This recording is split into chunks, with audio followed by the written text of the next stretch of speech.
नमस्कार, मैं हूं विशाल यादव। एक जज के घर में दूसरे जज ने चोरी की और तीसरे जज ने जबरदस्त फैसला सुना दिया है। दोस्तों, बहुत बड़ी खबर सामने आ गई है। इस खबर को देखकर सुनकर आप सभी लोग दंग रह जाएंगे कि नॉर्मल चोर अगर चोरी करे तो क्या फर्क पड़ता है, जब संवैधानिक पदों पर बैठे हुए लोग जज चोरी करने लग जाएं तो जरा सोच कर देखिए कि हमारा देश कहां जा रहा है। दोस्तों, वैसे भी ये बड़े पद होते हैं, यहां पैसों की कमी भी नहीं होती है। ठीक, अच्छे खासे पैसे मिलते हैं, लेकिन उसके बावजूद अगर जज चोरी पर उतर आए तो जरा सोच कर देखिए कि हमारे देश में बड़े बड़े संस्थानों में चोर बैठे हुए हैं और ऐसा नहीं करना चाहिए। लेकिन अब पता नहीं कहां से मन विचल गया और सोना देखा, सोना। जज साहब ने अपने मित्र दूसरे जज साहब के घर पर सोना देखा और वो सोना भर पेटी चुरा ले गए। और तीसरे जज ने जो फैसला सुनाया है उसे देखकर आप सभी लोग दंग रह जाएंगे। जरा यहां पर देखिए, लो ट्रेंड की रिपोर्ट है। लिखा भी है, कानून से ऊपर कोई नहीं। लिखा है, कानून से ऊपर कोई नहीं। पटियाला कोर्ट ने मृतक जज के घर चोरी के आरोपी जज की अग्रिम जमानत याचिका खारिज कर दी है। तो दोस्तों, बात यह है कि मृतक जज के घर जाकर के जज साहब ने चोरी की, यानी कि शायद मित्र रहे होंगे, उनकी मौत हो गई थी, उनके घर गए और शायद सोना चांदी देखा, उनका मन बहक गया और जाकर उन्होंने सारा सोना चांदी चुरा लिया। और अब तीसरे जज ने क्या किया कि जो जमानत याचिका थी, अग्रिम जमानत याचिका थी, उसको खारिज कर दिया। और तीसरे जज साहब ने कहा कि यहां कानून से बढ़कर कोई नहीं। भले ही आप जज थे या जज हैं, आप कुछ भी हैं, कानून से बढ़कर आप नहीं हैं। देश में सर्वोच्च सिर्फ संविधान है, देश में कानून का राज चलता है, आप चाहे किसी भी पद पर क्यों ना बरकरार हो। देखिए, लिखा भी है, पटियाला के अतिरिक्त सत्र न्यायाधीश श्री हरिंदर सिद्धू की अदालत ने एक सेवारत न्यायिक अधिकारी विक्रमदीप सिंह की पहली अग्रिम जमानत याचिका को खारिज कर दिया है। विक्रमदीप सिंह पर अपने ही एक मृतक सहयोगी के घर से सोने और जेवरात चोरी करने का आरोप है। कोर्ट ने टिप्पणी की कि आरोपों की गंभीरता और संपत्ति की बरामदगी की आवश्यकता को देखते हुए हिरासत में पूछताछ जरूरी है और न्यायिक अधिकारी होने के नाते मिलने वाली विशेष सुरक्षा का तर्क इस मामले में प्रभावी नहीं है। तो दोस्तों, बात यह है कि एक मित्र थे, जो मृतक थे वो मित्र थे, और दूसरे जज ने क्या किया, अपने मित्र के घर गए और उन्होंने चांदी और जेवरात चुरा लिए। सीसीटीवी में फुटेज भी उनकी देखी गई और वो कोर्ट जाते कहते हैं हमें अग्रिम जमानत दे दीजिए। तो जज साहब कहते हैं कि हम आपको जमानत कैसे दें भाई, आपने चोरी की है और आपको हम जमानत दे देंगे तो पूछताछ किससे होगी, पूछताछ तक आप साथ दीजिए और आपके पास जो ताकत है, जो पावर है, क्योंकि आप जज थे, आप उसका भी इस्तेमाल नहीं कर पाएंगे। देखिए, लिखा है, मामले की पृष्ठभूमि क्या है, पूरा मामला मैं आपको विस्तार से दिखाता हूं।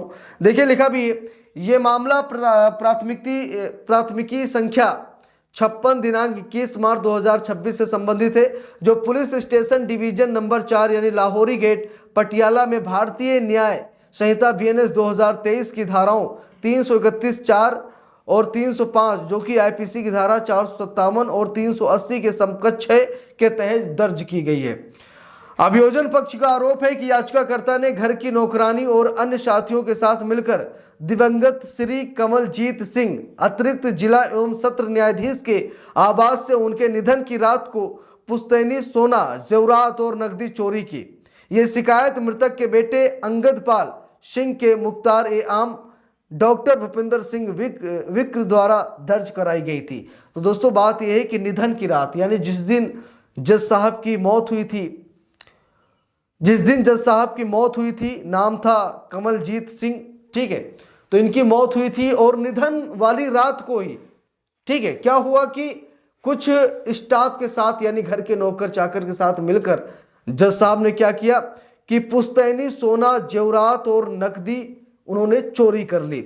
देखिए, लिखा भी है, सीसीटीवी फुटेज में याचिकाकर्ता को सरकारी गनमैन के साथ मृतक के घर में बक्से और बैग लेकर प्रवेश करते और बाहर निकलते देखा गया था, जबकि उस समय घर का कोई सदस्य वहां मौजूद नहीं था। तो बात यह है कि सीसीटीवी कैमरे में इनकी फोटो आई, ये बैग, बॉक्स, यानी कि सब कुछ लेकर ये जा रहे थे, ठीक है, और एक गनर भी था, गनमैन भी साथ था।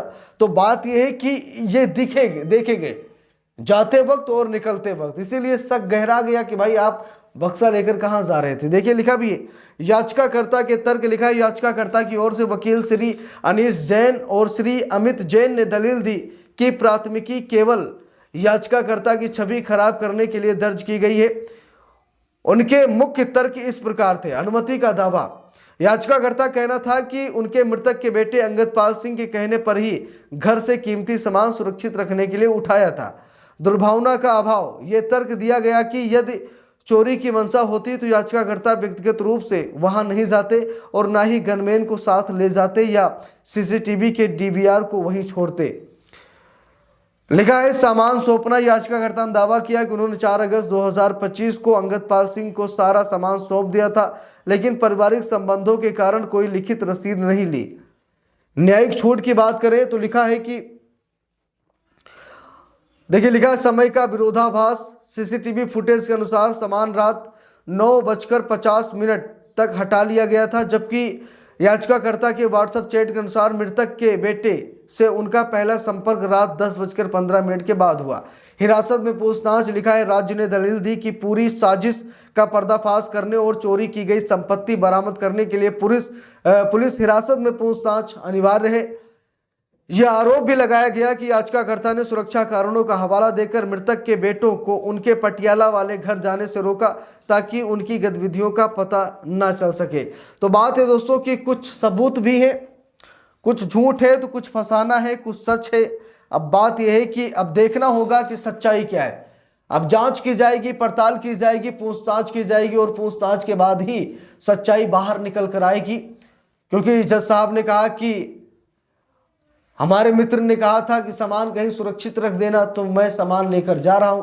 हमारी चोरी की कोई मंशा नहीं थी, होती तो हम डीवीआर ना छोड़ते, ठीक है।